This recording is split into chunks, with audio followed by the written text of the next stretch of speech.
감사합니다. 오늘 14장 할 차례죠? 잠언 14장. 여전히 이제 15장까지 의로운 자와 불의한 자, 또 미련한 자와 지혜로운 자를 이제 구분 또는 분별하게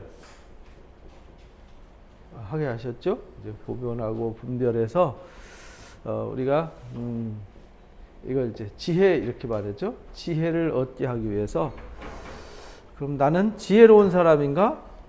나는 어리석은 사람인가? 나는 의로운 사람인가? 나는 악한 사람인가? 이거 이제 구분할 수 있어야 된다는 거죠. 근데 우리는 세상을 두리뭉실하게 살아가고 좀 뭐랄까 둔탁하게 살아가기 때문에 생각하면서 살지를 못해요. 그래서 내가 어떤 말을 할 때 내가 부정적인 말을 하고 있다. 이걸 사람들은 알지 못합니다. 나는 악한 생각을 하고 있다. 잘 모릅니다. 그래서 세상이 하는 말이 내로남불이라는 말이 그래서 만들어진 거예요. 내가 하면 로맨스고 남이 하면 불륜이다. 그러니까 항상 자기 중심적으로 생각하는 사고가 있기 때문에 객관적인 판단 기준이 있어야 되는 거죠. 그러니까 절대 자기 주관으로는요 분별하지 못하도록 돼 있어요. 왜냐하면은 역사도요 누가 쓰느냐에 따라서 다 다르잖아요. 글도 누가 어떻게 해석하느냐, 똑같은 책도요 번역을 하잖아요. 어떤 생각을 갖고 있는 사람이 번역하느냐에 따라서 똑같은 책인데요 전혀 다른 내용이 나올 수 있어요. 왜냐하면 표현이 자기중심적으로 쓰여지고 자기 주관적으로 보고 해석을 해나가기 때문에 그렇습니다. 그러니까 우리는 세상에 주관은 절대 객관이 될 수가 없어요. 그래서 절대 객관이 되는 이 말씀의 기준이 있어야 되는 거죠. 그래야 이게 바른 건지 이게 또 틀린 건지 옳은 건지 그런 것인지를 또 지혜로운 것인지 어리석은 것인지 알 수 있습니다. 그래서 오늘 14장에도 이어서 하시는 말씀이 지혜로운 여인은 집을 세우되 미련한 여인은 자기 손으로 그것을 허문다. 이게 무슨 말이냐면 슬기롭게 살면 집을 세우지만 어리석으면요 제 손으로 자기 집을 헐어버린다는 거예요. 생각해 보세요. 우리가 일상 살아가면서 자기를 자기가 스스로 깎아내리는 사람도 있잖아요. 흔히 우리는 그것을 뭐라고 많이 표현을 하냐면 누워서 뭐 한다 그러죠? 침뱉기. 누워서 침뱉기. 자기 얼굴로 도로 떨어지잖아요.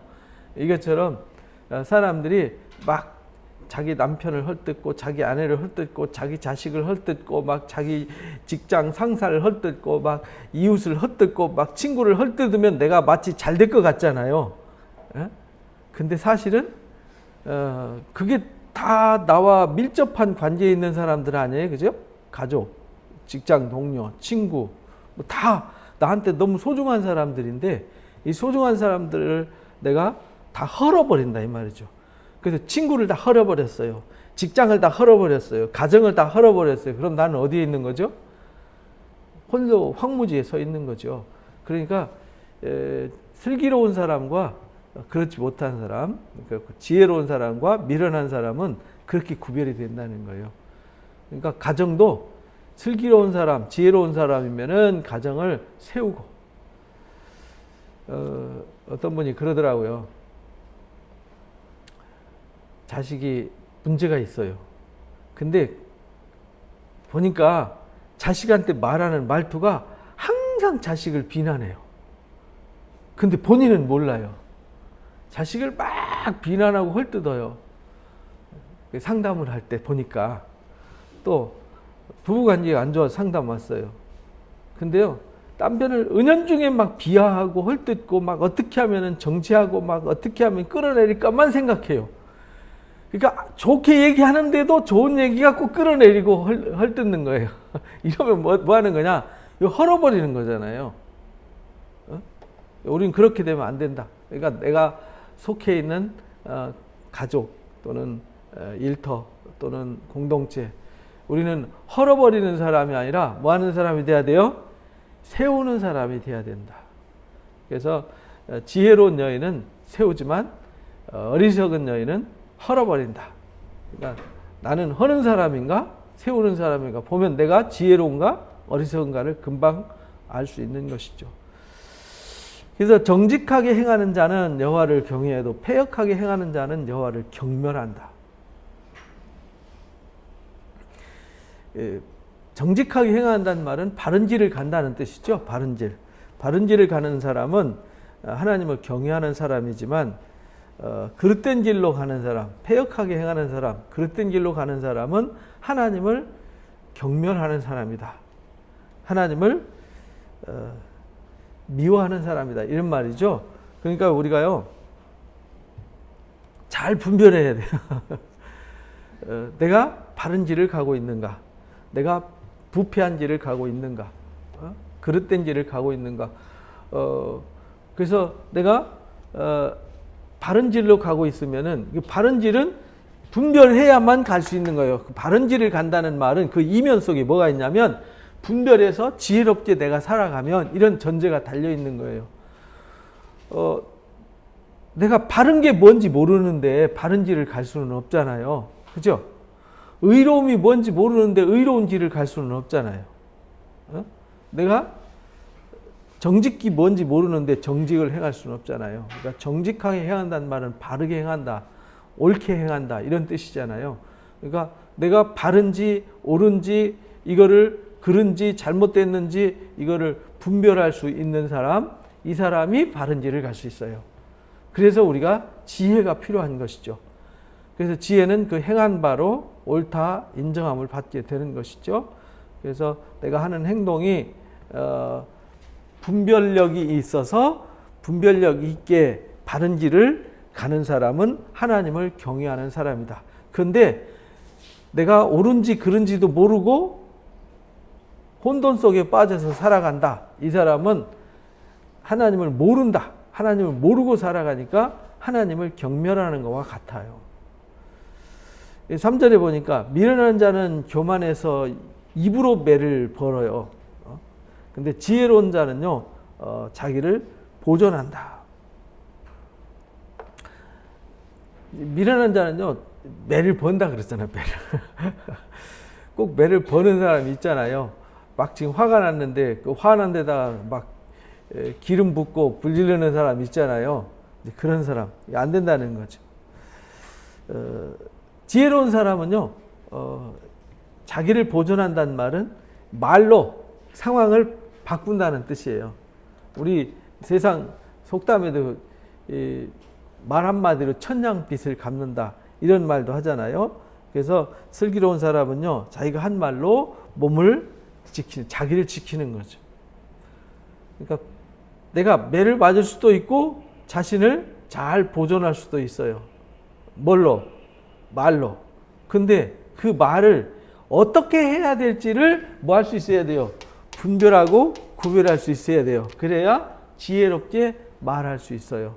그러니까 우리가 어리석은 자가 되지 않을 수 있는 거죠. 자기를 보존할 수 있어요. 지킬 수 있어요.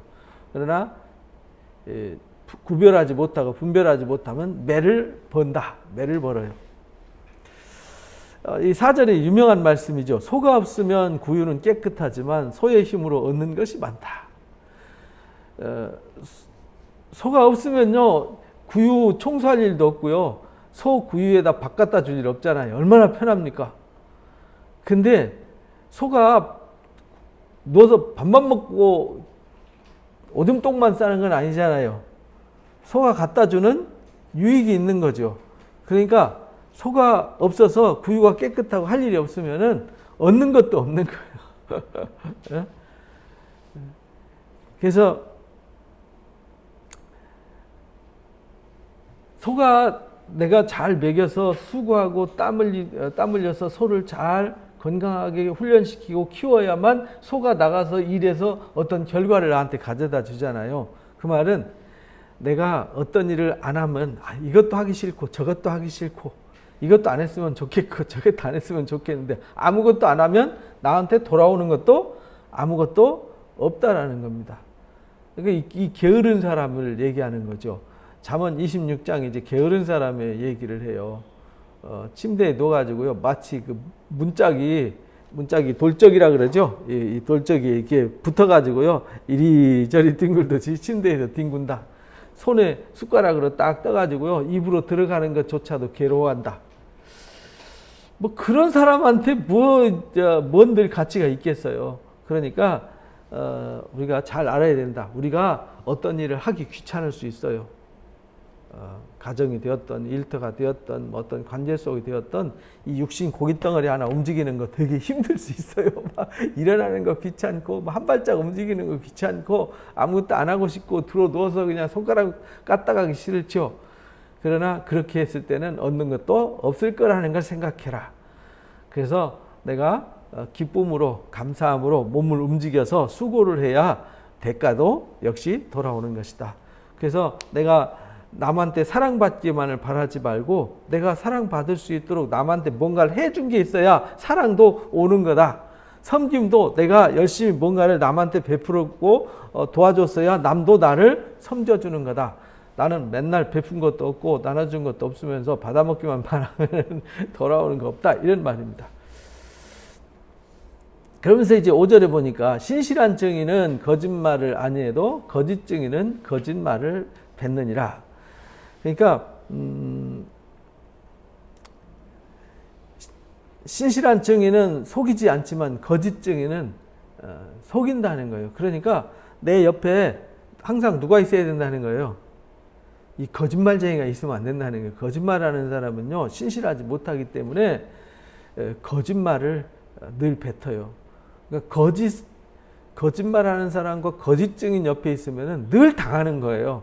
그러니까 아예 거짓과는 담을 쌓아야 되는 겁니다. 그래서 거짓의 원래 뿌리가 어디냐면 사탄이잖아요. 사탄. 그렇죠?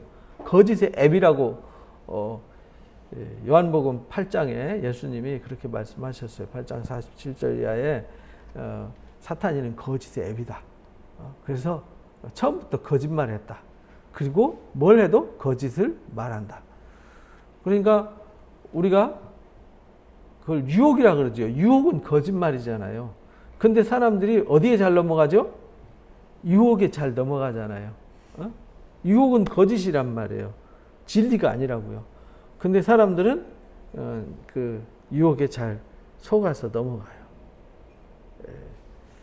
우리가 인생 길을 가면서 거짓말, 거짓 선생, 거짓 지도자, 그 이제 우리 신앙에서는 이제 거짓 선지자라 그러죠. 거짓 선지자, 거짓 선생. 따라가면 망하는 거죠. 소경을 인도하면은요, 둘 다 구렁텅이에 빠지는 거죠. 그래서 우리는요, 진실한 증인을 옆에 둬야 된다. 그런 말입니다. 그러니까 진실한 증인을 내 옆에 두고 진실한 증인을 쫓는다. 그래서 우리의 최고의 진실한 증인은 누구냐? 예수 그리스도이시고 의인들이십니다. 그래서 예수 그리스도를 우리 곁에 두고 따라야지. 세상에 아무리 똑똑한 선생님, 세상에 아무리 진실한 선생님, 그건 그 사람 개인일 뿐이에요. 그 사람도 자기를 위해서 살 뿐이에요.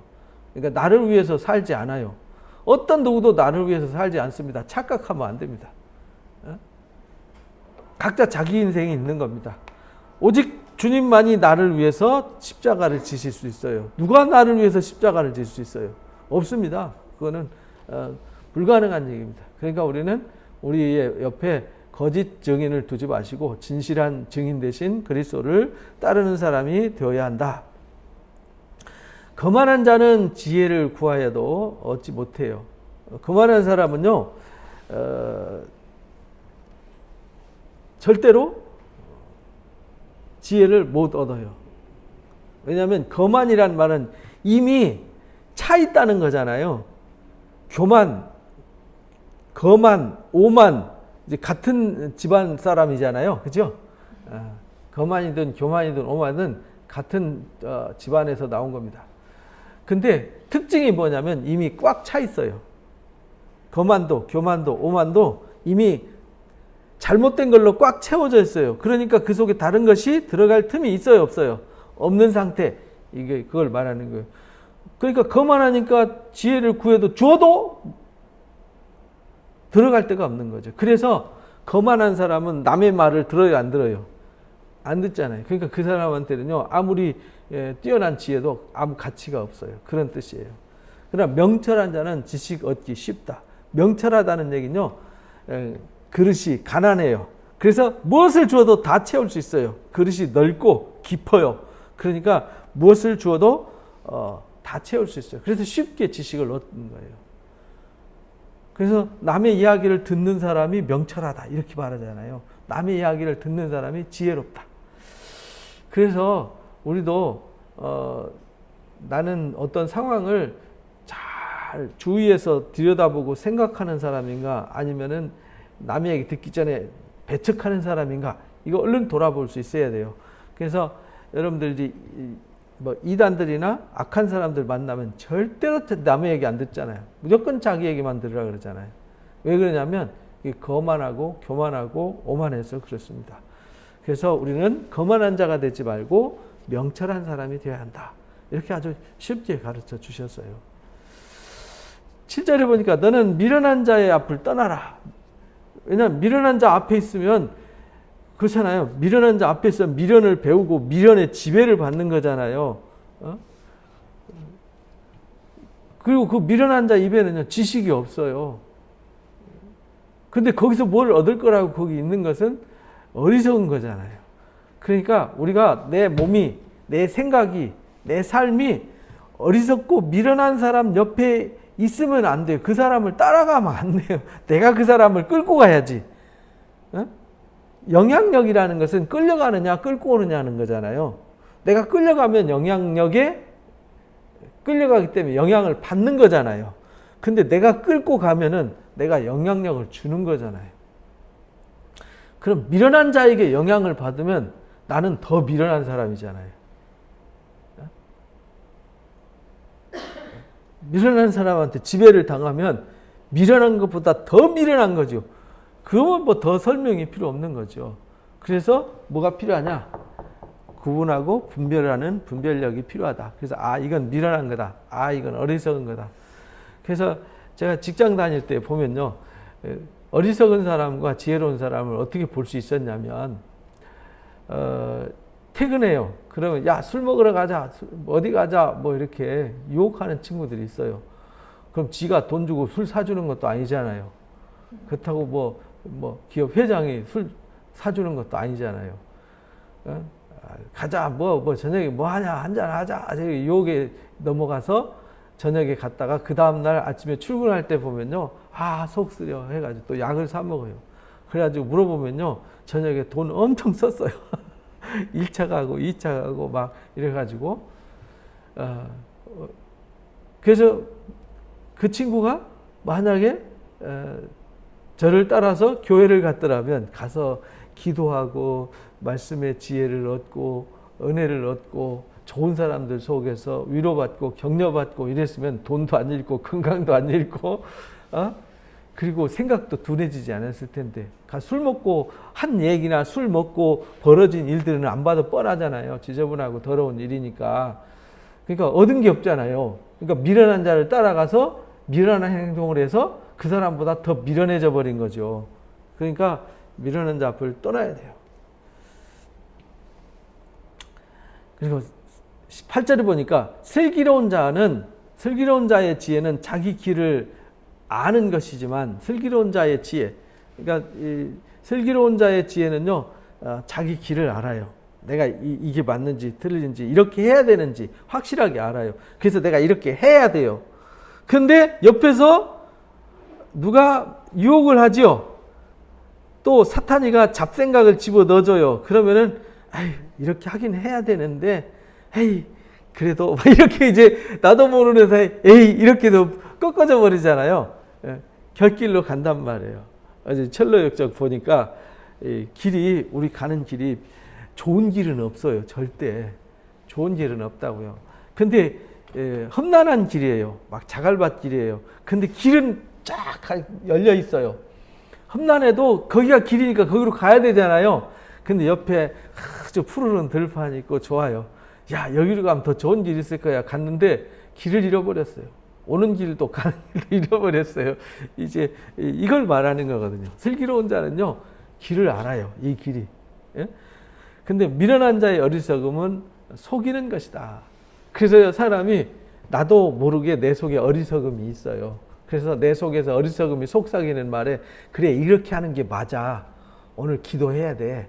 오늘 성경 읽어야 돼. 오늘 선한 일을 해야 돼. 근데 이거 해야 돼. 이걸 내가 섬겨야 돼. 이거 해야 돼. 그런데 좀 쉬어도 돼.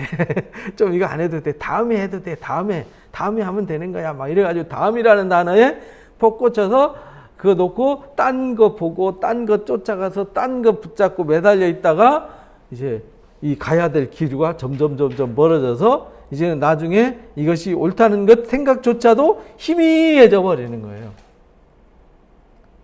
그래서 슬기로운 자는요, 슬기로운 자의 지혜는 자기 길을 아는 것이라도 이렇게 표현을 한 거예요. 어리석음은 속이는 거다. 그래서 우리 속에 내가 말씀을 듣고 기도하고 우리가 말씀을 묵상하고 깨달았어도 이 어리석음이 나를 사로잡아서 나를 끌어내릴 수도 있다. 그러니까 그걸 분별할 수 있어야 된다.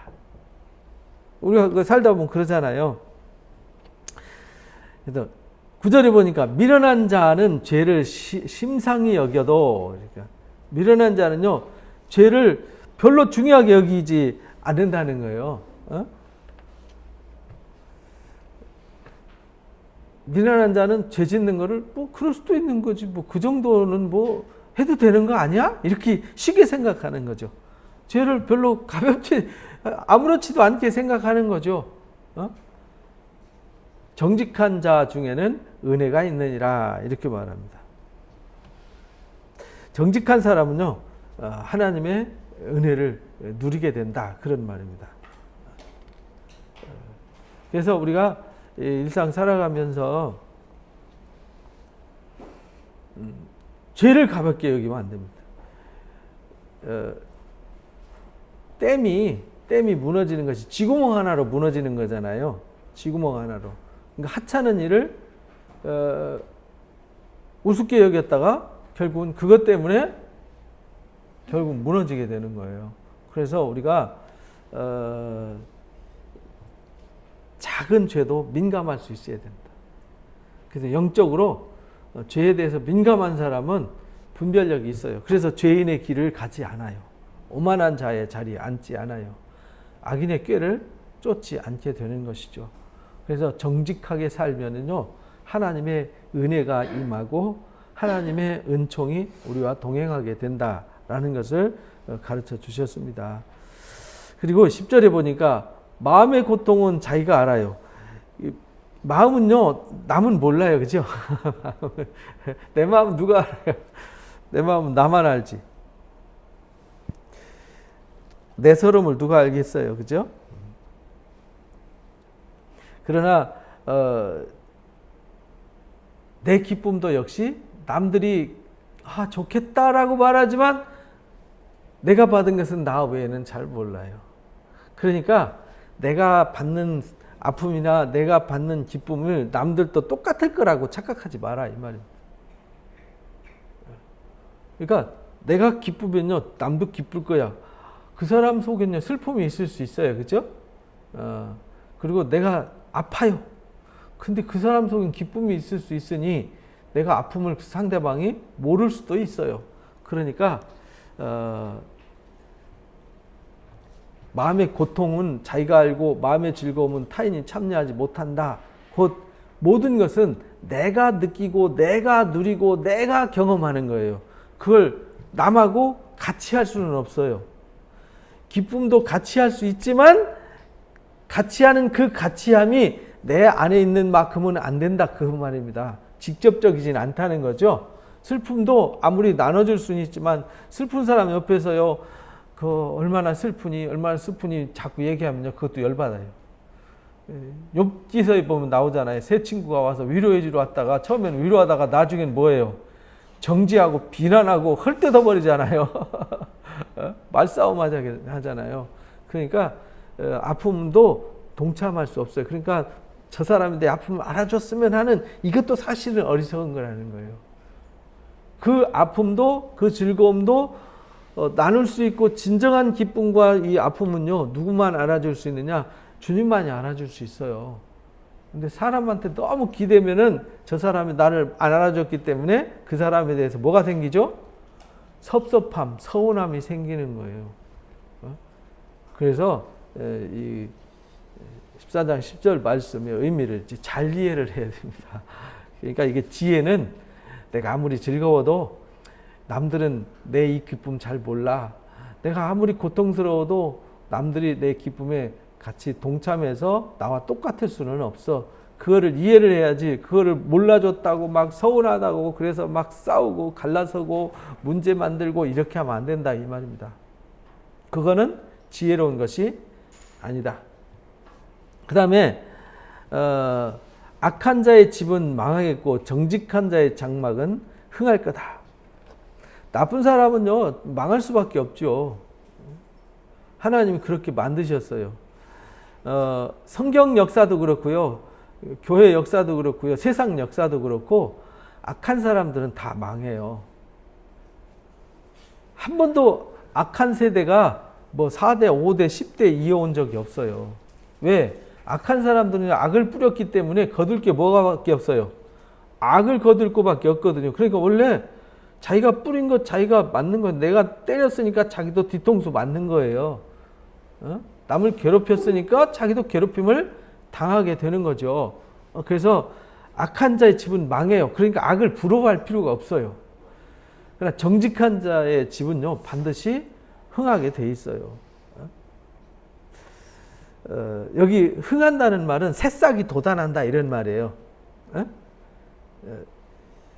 정직한 자의 집은요 메마른 땅이 아니라 시들어가고 없어져 쇠해해 가는 게 아니라 마치 그 진흙을 뚫고 뾰족하게 나온 새싹처럼 점점점 돋아나서 자라게 된다. 그래서 흥하게 된다. 흥한다는 말이 그런 말이에요. 돋듯이 돋아서 결국 자라서 꽃이 피고 열매 맺는다. 이걸 흥한다 이렇게 말해요. 그래서 정직한 자는 반드시 그렇게 되게 돼 있어요. 그렇게 하나님이 설계를 해 놓으셨어요. 그러니까 우리가 항상 어떤 상황 속에서도 뭘 잃어버리면 안 돼요? 정직을 잃어버리면 안 되는 거예요. 정직을 잃어버리면요 순간을 모면하기 위해서 거짓말하면요 그 거짓말이 돌이킬 수 없는 상황을 만들어요. 그래서 지금 매를 맞더라도 지금 한 대 맞는 게 낫지 나중에 10대, 20대 맞는 일을 만들 필요는 없는 거예요. 그래서 오늘 뭔 일이 있으면 그냥 오늘 하나님 앞에 회개하고 상대방한테 가서 잘못했다고 말하고 이실직고하고 끝내야지. 그거를 그게 아니고 그러면요 나중에는요 변명이 변명을 만들고 변명이 변명을 만들고 이러다 보면 상대방이 오히려 더 가증하게 보고 더 안 좋게 봐요. 그래서 정직은요 지금 당장 손해를 봐요. 그런데 나중에 보면 손해가 아니에요. 거짓말은 당장 손해를 안 봐요. 뭔가 얻은 것 같아요. 그런데 나중에는 아주 뿌리째 다 파서 없어진다는 사실입니다. 그래서 악한 자의 집은 망하겠고 정직한 자는 흥한다라는 이 정신을 잊어버리지 마라. 이것이 지혜다. 12절에 보니까 어떤 사람 보기에는요 길이 바르게 보이는데요 필경은 사망의 길일 수 있다. 사람이 보는 길과 하나님이 보는 길은 다를 수 있습니다. 그러니까 사람이 볼 때 이게 옳은 거야, 이게 좋은 거야 라는 말을 쫓지 말라는 거예요. 그러니까 사람이 볼 때에 좋은 것. 그래서 독버섯은 모양이 흉측해요? 아름다워요? 독버섯은 원래 아름다운 겁니다. 거짓말은 매끈해요? 날카로워요? 거짓말은 원래 매끈한 겁니다. 아주 화려한 거죠.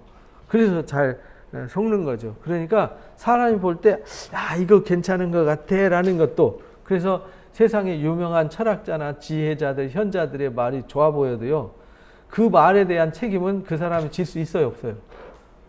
본인도 그게 좋다는 생각이지 본인이 누구를 책임지겠다고 말하지는 않았어요. 그리고 그 말에 누구를 책임진다라고 말하지 않았어요.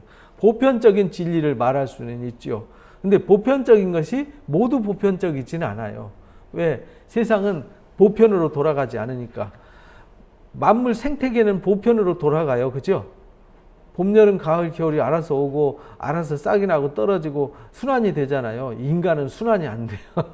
인간은 욕심이 개입됐기 때문에 절대로 안 내려놓잖아요. 어? 절대로 안 떠나잖아요. 움켜쥔 거 절대로 안 놓잖아요. 근데 만물은 다 놓는단 말이에요. 이 다 순환 구조를 가지고 있단 말이에요.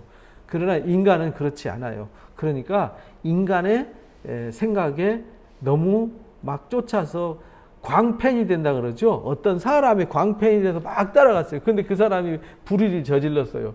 그러면요, 망하는 거죠. 이 연예인들 보면 그 팬덤을 형성하잖아요. 근데 막 와 했는데 그 사람이 갑자기 마약을 했다. 아니면 무슨 성폭행을 했다. 갑자기 뭐 미투 사건으로 우리가 좋아하는 연예인들 몇 명 다 떠나버렸잖아요. 아니, 얼굴도 안 나오잖아요. 연기도 잘하고 참 저도 좋게 봤었는데, 그 이후부터는 그 사람 말하는 거랑 고생했던 얘기하면 역시 대단해. 저렇게 살아야 돼. 근데 그 사람이 미투에 걸려갖고 막 떠벌려서 콱 뒤집어 엎어져 버리니까,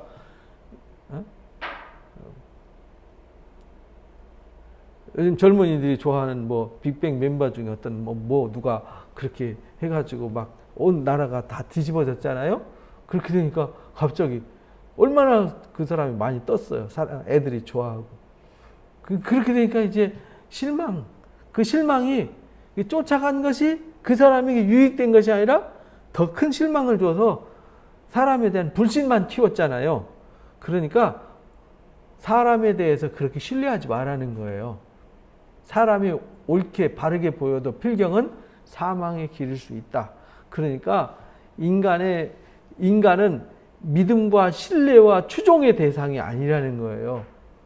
하나님만이 신뢰와 추종의 대상이 되는 거예요. 그래서 필경은 사망의 길이 되는 거다라는 것을 잊지 말아야 됩니다. 그러니까 너무 사람을 사랑하고 사람을 좋아해서 팬이 되면 안 됩니다.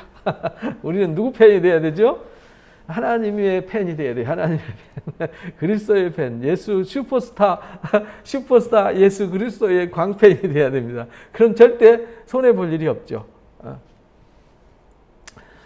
13절에 보니까 웃을 때에도 마음에 슬픔이 있어요. 그리고 즐거움 끝에도 근심이 있어요. 무슨 말이죠? 우리가 아무리 기쁜 일이 있고 아무리 즐거운 일이 있어도요, 우리 삶에는 늘 근심이 있다는 거예요. 왜냐하면 우리가 육신을 가지고 있고 나 혼자 사는 게 아니니까. 나 혼자 막 기뻐도요, 가족들이 안 좋은 일이 있으면요, 나 혼자 기뻐하는 게 뻘쭘해져 버리잖아요. 그죠? 그러니까 웃을 때에도 슬픔이 있고 즐거움 끝에도 근심이 있다는 거 잊어버리지 말라는 거예요. 그러니까 나는 기쁘니까 근심이 전혀 없을 거예요. 앞으로는 근심이 전혀 없어. 아니에요. 어제 기쁜 일이 있었는데요, 오늘 슬픈 일이 있을 수 있어요. 그리고 오늘 너무 고통스러운데 내일 기쁜 일이 있을 수 있어요. 근데 그 기쁨이 영원하진 않아요. 그죠? 그러니까 이 세상 수고가 절대로 끝나진 않아요. 주님 나라 임할 때까지 수고해야 돼요. 싸워야 돼요. 철로 역정 이제 영화 이제 보면 책에도 똑같잖아요. 스토리가 계속 갈 때 가면서 이제 끝났나 하면은 또 다른 문제가 등장하고요. 이제 끝났나 하면 또 다른 문제가 등장하고, 이제 끝났는가 하면 또 다른 문제가 등장해요. 마지막에 죽음이라는 강을 뛰어넘어야만 이제 영생의 길을 들어서게 되는 게 철로 역정 얘기거든요. 그러니까 우리는요, 주님 나라 임하기까지 근심 절대로 떠나지 않습니다. 염려 절대로 떠나지 않습니다. 그래서 아무것도 염려하지 말고라고 이제 사도 바울이 빌립보 교인들한테 편지 쓸 때 그랬어요. 기뻐해라. 오히려 기뻐해라. 근심거리가 있고 걱정거리가 있고 문제가 있으면 오히려 기뻐하래요.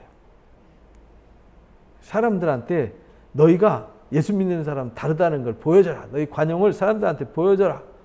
아무것도 염려하지 말고 기도와 간구로 하나님 앞에 감사함으로 아뢰라, 이렇게 말했어요. 그러니까 우리는 근심이 없을 수는 없어요. 염려가 없을 수는 없어요. 다만 근심과 염려를 종이 돼서 근심과 염려에 매달려서 끌려가는 사람이 아니라 그것을 하나님 앞에 내려놓고 하나님 앞에 감사함으로 기도하는 사람이 되어야 한다. 그러면 모든 지각에 뛰어난 하나님의 평강이 우리의 마음과 생각을 지켜서 근심과 염려의 종이 되지 않게 한다. 그런 뜻입니다. 14절에 보니까 마음이 굽은 자는 자기 행위로 보응이 가득해요. 그러니까 마음이 굽으면요, 굽은 행동이 나오잖아요. 마음이 삐뚤어졌으니까 행동도 삐뚤어지잖아요. 말도 삐뚤어지고. 그러니까 그 삐뚤어진 행동과 언어와 뿌린 것이 결국 나한테 다시 돌아온다 이 말이죠. 그러니까 우리가 제일 먼저 해야 될 일이 뭐부터 펴야 돼요? 마음부터 펴야지. 이거 껍데기 아무리 바꾸려고 해도 마음이 구부러진 거 펴지 않으면 안 되는 겁니다. 그래서 우리가 잠언 4장 23절에서 우리가 배웠어요. 이 생명의 근원이 어디서 나오냐면 이 마음에서 나온다.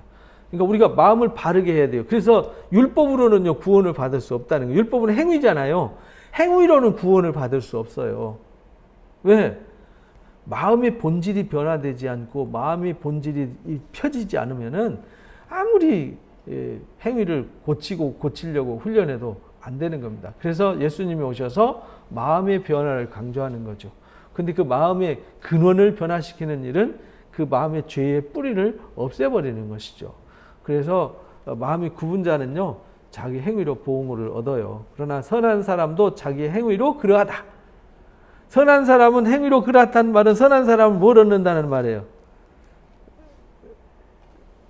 보응을 얻는 게 아니라 쓴맛을 얻는 것이 아니라 단맛을 얻게 된다. 좋은 것을 얻게 된다 이 말이죠. 선한 사람이 마음이 바라가지고 마음이 펴가지고 자기의 좋은 말을 했고 좋은 행위를 했고 좋은 것을 뿌렸어요. 그래서 좋은 것을 거둔다. 그러니까 우리가 당장 보기에 힘들어도 오늘 선한 것을 뿌리면 좋은 것을 거두게 된다라는 사실을 가르쳐 주신 겁니다.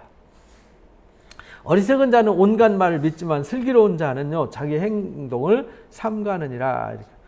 어리석은 자는요 온갖 말을 믿는다는 말은 어리석은 자는 분별력이 없이 그냥 거짓인지 진실인지 이게 나쁜 건지 좋은 건지 구별하지도 않고 덥석덥석 다 받아먹는다 이 말이에요. 그리고 그 말을 따르니까 결국은 실패하게 되는 거죠. 그러나 슬기로운 자는요 자기 행동을 삼가한다는 말은 스스로 이것이 옳은가 그른가 분별하고 생각이 깊다 이 말입니다. 생각을 깊이 하고 행동한다 그런 말이에요. 내가 무슨 말을 할 때는 생각을 깊이 해야 되잖아요. 이게 그런가? 이래도 되나? 저래도 되나? 하나님은 뭐라고 말씀하셨지? 예수님이라면 어떻게 하셨을까? 그 지혜를 깊이 묵상하고 기도하고 또 가르침 받고 상담하고 이렇게 해서 행동하면요 우리가 어리석은 길로 가지 않죠. 16절에 보니까 지혜로운 자는요 두려워해서 악을 떠나요. 지혜로운 자는요 두려워해서 악을 떠나. 왜? 악이라는 것이 나한테 돌아왔을 때 어마어마하게 악이 달콤하잖아요. 원래 악이 쓰면요 악을 행하지 않아요. 원래 악은 달콤해요. 그 몰래 먹는 떡이 뭐하다 그러죠? 맛있다 그러잖아요. 이게 훔친 물이 이게 맛있는 거예요. 훔친 물, 훔친 떡, 남의 거 뺐던 거. 그래서 사람들이 몰래 먹는 거, 몰래 하는 거죠. 숨어서 몰래 하는 것이 짜릿하고 재밌어 보여요. 그러나 지혜로운 사람은요 그 일을 하지 않아요. 지혜로운 자는 두려워하여 악을 떠나요. 아무리 달콤해 보여도 그것이 나한테 가져다 주는 폐해가 얼마나 클지 두려워요. 그래서 하지 않아요. 한순간에 달콤한 유혹을 이기지 못해가지고요 모든 걸 다 잃어버리잖아요. 어리석은 자는요 방자하여 스스로 믿느니라. 방자해서 스스로 믿는다는 말은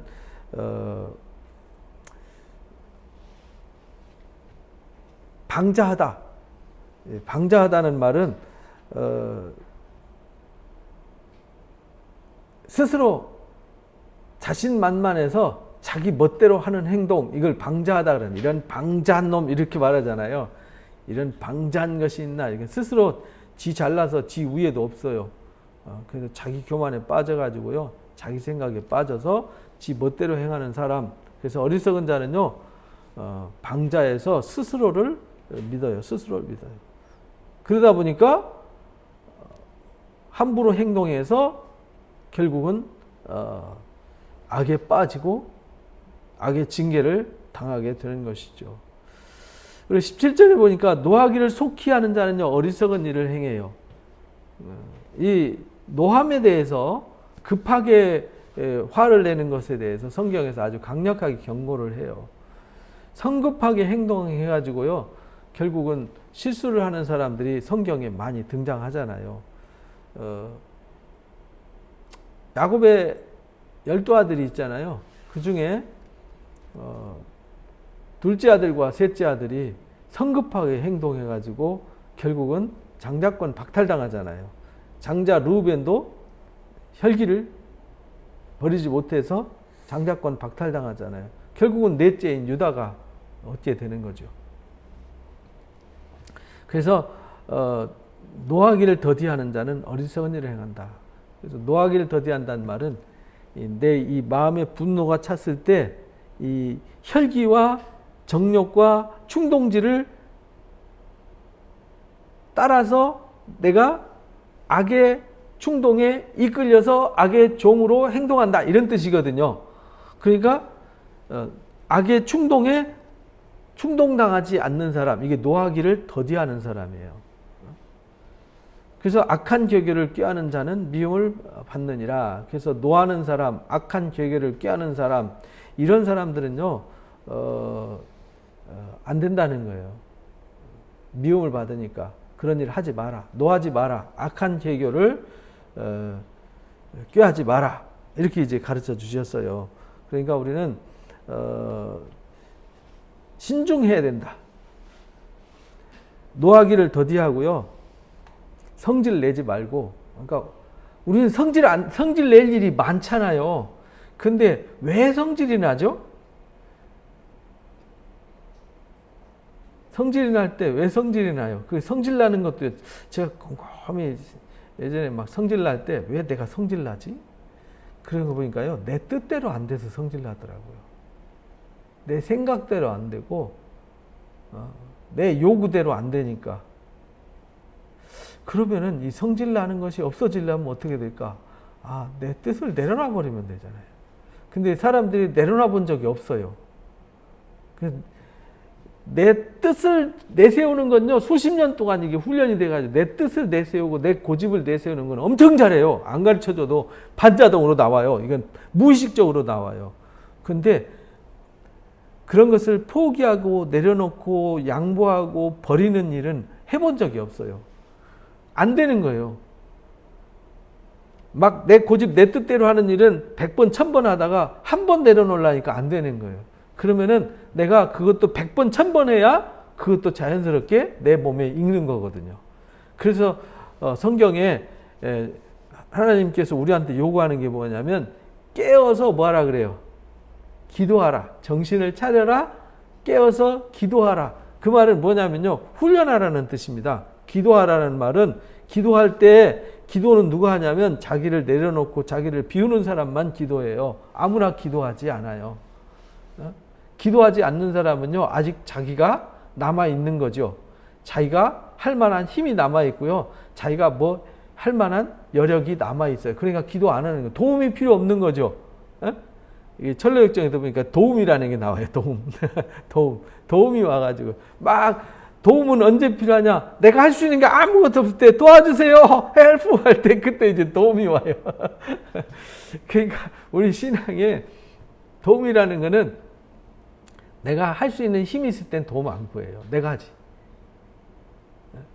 그러니까 노한다는 말은 내가 할 수 있는 힘이 많이 남아있다는 뜻입니다. 그러니까 내 힘으로 뭘 제압하고 내 힘으로 통제해서 상대방의 상황을 바꾸려고 하는 거잖아요. 그건 어리석은 일이다, 이 말이에요. 그런 사람은 어리석은 일을 행한다. 결국은 성질이 급하니까 어리석은 일을 행했는데 성질 내가지고 노해가지고 어떤 일을 막 저질러가지고 돌아오는 결과는요, 나한테 아무 유익이 없어요. 근데 그렇게 늘 해요. 왜? 그렇게 해야 속이 시원하다고 생각하거든요. 예전에 제가 아는 분, 어떤 분이 술만 먹으면은 싸워요. 그리고 싸우면은 집어던지는 습성이 있었어요. 그래서 집에 가면은 멀쩡한 물건이 없었어요. 다 던져가지고. 근데 던져도 자기가 좋아하는 거는 절대로 안 던져요. 상대방이 좋아하는 걸 던져요. 상대방이 라디오를 좋아하면은 막 라디오를 막 집어 던져요. 자기가 TV 좋아하잖아요. 절대 TV는 안 건드립니다. 자기가 컴퓨터 좋아한다. 절대 컴퓨터는 안 건드리죠. 상대방이 좋아하는 상대방이 커피 마시고 뭐 이런 걸 좋아한다. 그럼 커피포트 막 집어 던지는 거죠. 뭐 이렇게. 그러니까 어리석은 짓을 하는 거죠.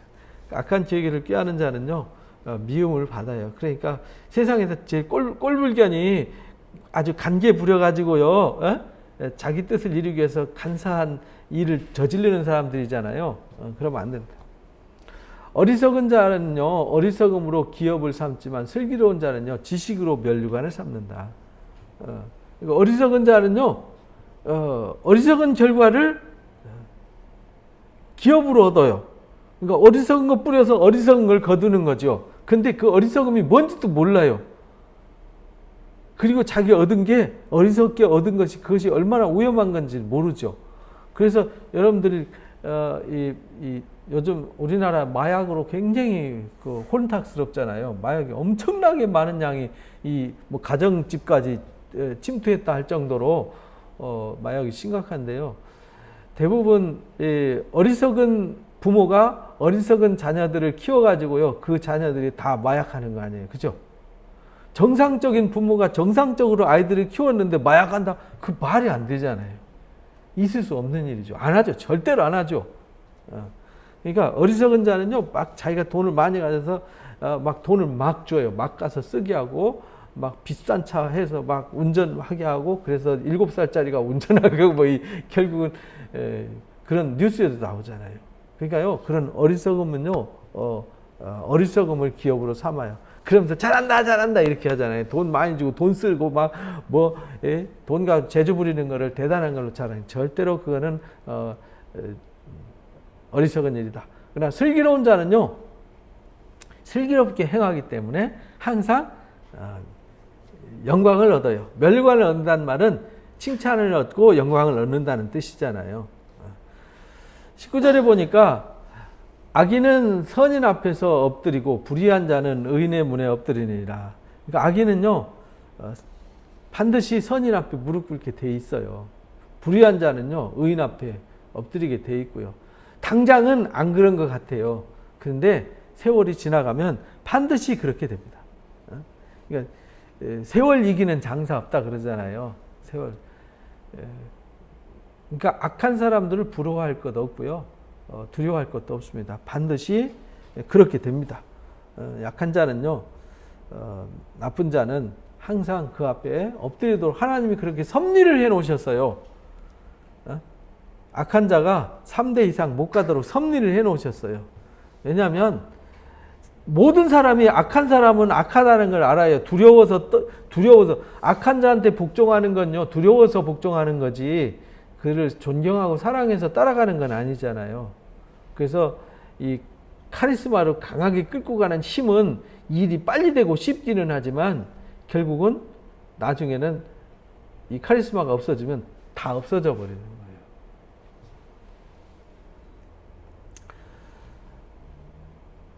20절에 보니까 가난한 자는요, 이웃에게도 미움을 받게 되지만 부유한 자는 친구가 많다. 그러면 가난하게 살라는 말이냐, 부자로 살란 말이냐, 이런 뜻이 아니에요. 가난한 자는요, 미움받는다는 말은 여기서 성경에서 가난함은 진짜 위기에 처해가지고 가난한 사람이 아니라 게을러서, 어리석어서 가난한 거 말하는 겁니다. 게을러서 숟가락에 밥그릇 올려놔놓고 이거 떠올리는 것도 싫어하는 사람을 누가 그 사람한테 저희 가서 황금이 쌓였으니 황금 가져가라면 황금 가져가는 것도 귀찮아 한다 이 말이죠. 그런 사람들은 미움을 받아요. 쉽게 말하면 가난하고 게으르고 어리석어서 미련해서 궁핍한 사람은 미움받는다는 말입니다.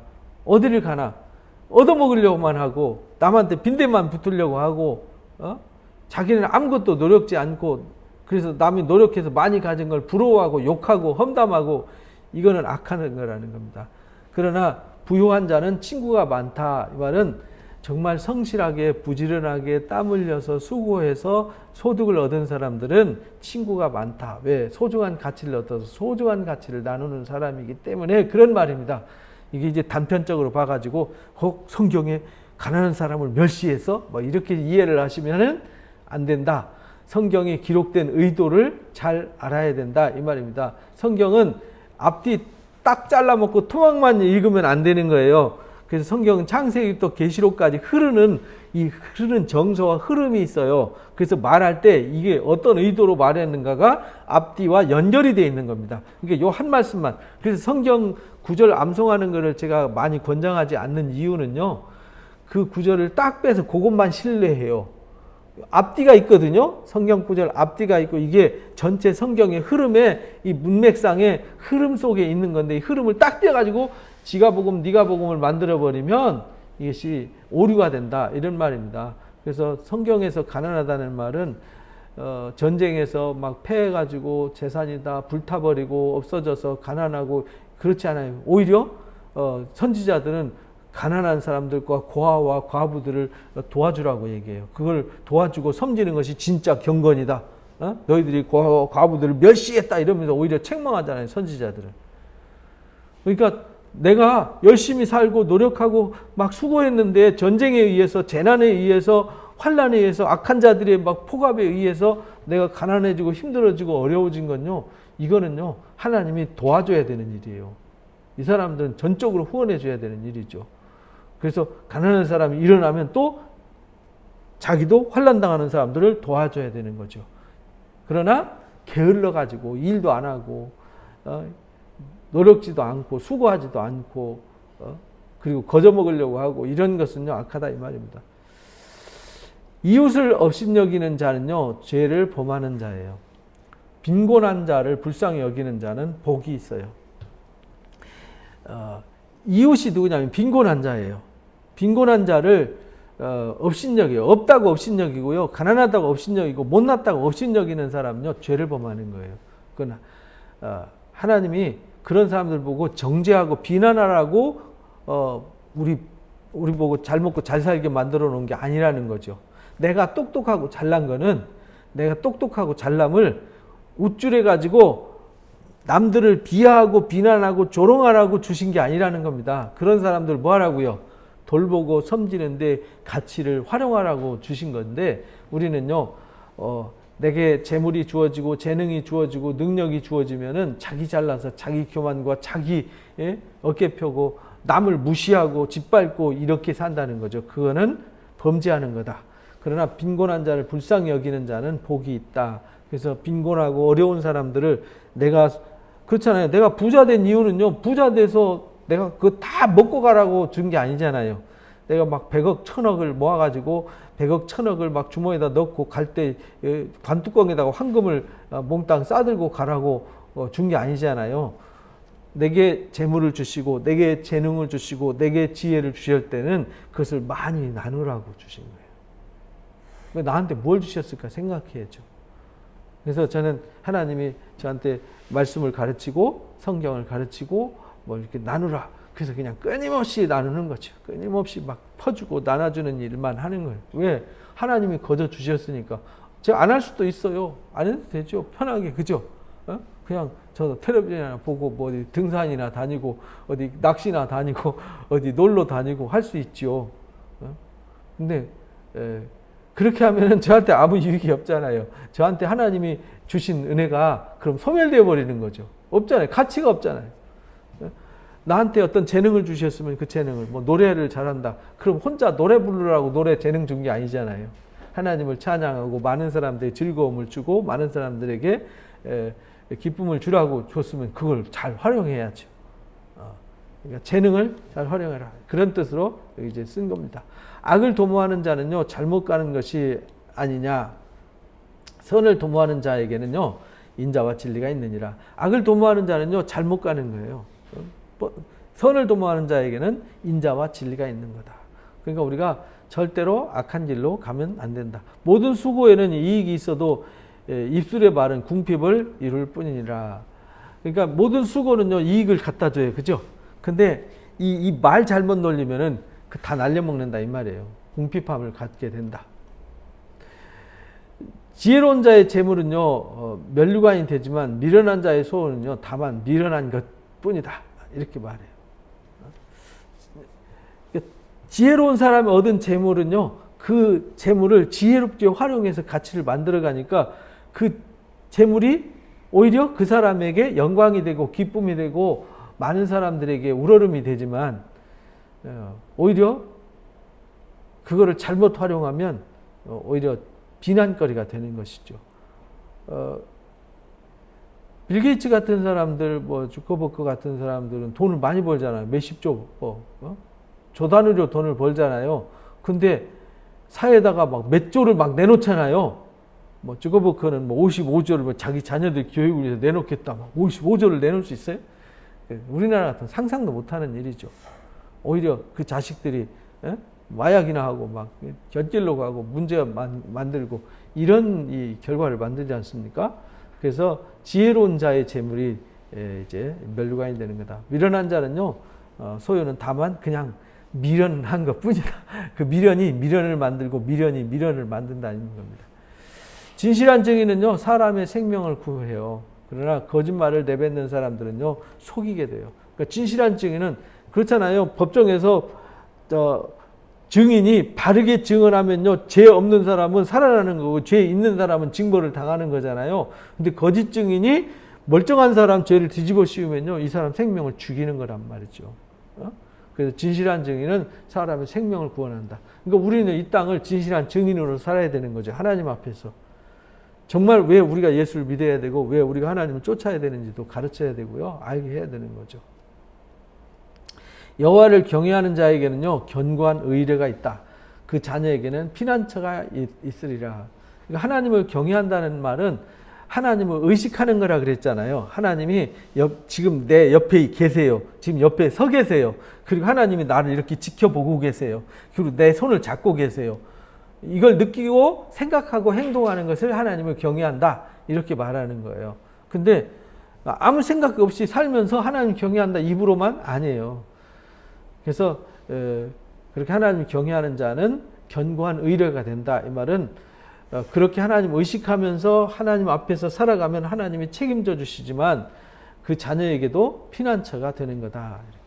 그렇잖아요. 내가 경건하게 살면요, 내가 하나님을 경외하면서 살 때 내 자녀한테까지 영향을 준다. 여호와를 경외하는 것은 생명의 샘이래요. 사망의 그물에서 벗어나게 해요. 그러니까 하나님을 경외하는 것보다 가치 있는 것은 없어요. 사람이 악을 행하는 건요, 하나님을 경외하지 않기 때문에 악을 행하는 거예요. 하나님이 없다고 생각하고 하나님 안 보신다고 생각하기 때문에 거짓말 쉽게 하고 함부로 행동하고 함부로 일을 저지르게 되는 것이죠. 그러나 하나님을 경외하는 것은 생명과 같다. 생명, 샘과 같다. 샘이라는 것은 새로운 것이 계속 솟아나오는 것이잖아요.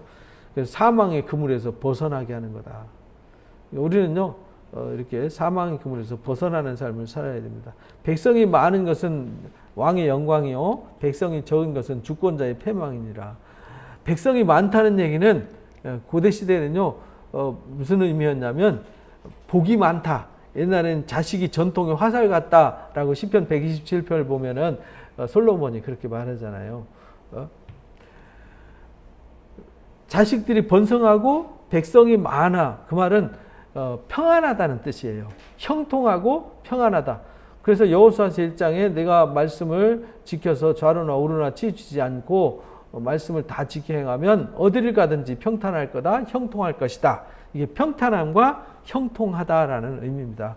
그래서 평탄하고 형통한 것은 왕이 하나님 말씀으로 백성들을 잘 가르치고 잘 다스려서 그들이 하나님을 경외하고 하나님을 두려워하면서 살기 때문에 평안하고 풍성하니까 그 왕이 영광도 받는 거다. 그래서 다윗이 영광을 지금까지 받는 거죠. 그렇죠?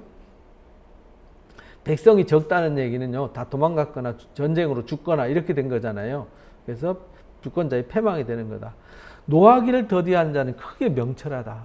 앞에서도 노함에 대해서 얘기했고요. 잠언 16장 끝절에서도 노함에 대해서 가르치잖아요. 노하는 건요, 아주 나쁜 거예요. 그러니까 노하기를 뭐 해야 돼요? 노하기를 급하게 하면 안 된다는 거예요. 성내기를 급하게 하면 안 된다는 거예요. 야고보서 1장에서 그랬잖아요. 성내는 것이 하나님의 의를 이루지 못해요. 그래서 듣기는 속히 하고 말하기는 더디하라고 가르친 것이죠. 그래서 노하기를 더디하는 게 크게 명철하게 하는 거예요. 그러나 마음이 조급한 자는요, 어리석음을 나타낸다. 그러니까 우리가 성질날 때는 뭐 하지 말아야 돼요? 말하지 말아야 돼요. 화가 날 때는요, 말 안 하는 게 좋아요. 그리고 화가 가라앉았을 때 말해야 돼요. 근데 우리는 화나면 제일 먼저 뭐부터 하죠? 일단 말부터 해요. 근데 화났을 때 나오는 말은 욕이나 저주나 비난이나 정죄나 이거밖에 안 나와요. 좋은 얘기. 화나서 칭찬하는 사람 한 번도 못 봤어요, 제가. 여러분들 화난 사람한테 칭찬 듣는 거 봤어요? 저주만 쏟아져 나오죠.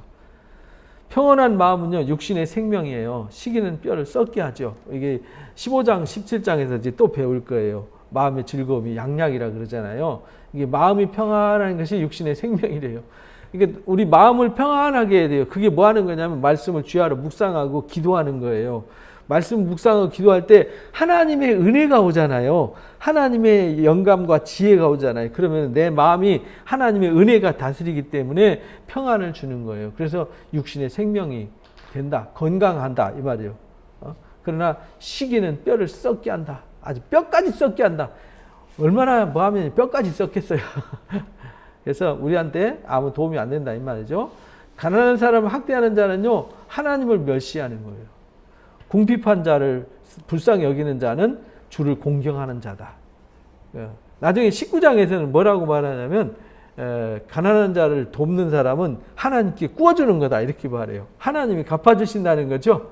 그래서 우리가 가난해도 나는 가난해서 남을 도울 수 없어요. 그건 거짓말이에요. 가난한 사람이 가난한 사람을 돕습니다.